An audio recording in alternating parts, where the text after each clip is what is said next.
বুধবার মাথাভাঙা কোচবিহার রাজ্য সড়কের ৫৫ মোড় এলাকার নাকা চেকিংয়ে কয়েক ঘন্টার ব্যবধানে দুটি যাত্রীবাহী বাসে তল্লাশি চালিয়ে মাদকদ্রব্য উদ্ধার করল পুলিশ। এদিন সকালে প্রথমে একটি সরকারি বাসে তল্লাশির সময় একটি ব্যাগ দেখে সন্দেহ হয় পুলিশ কর্মীদের।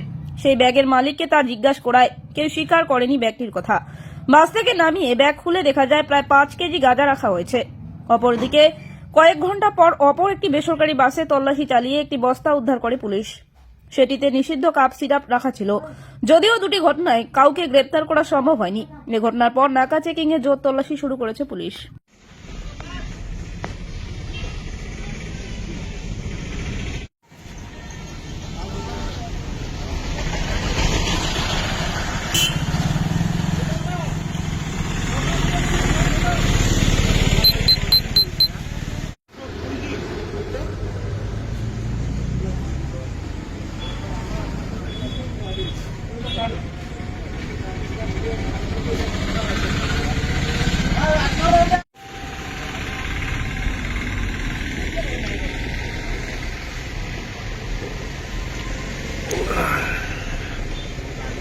কে ছিল?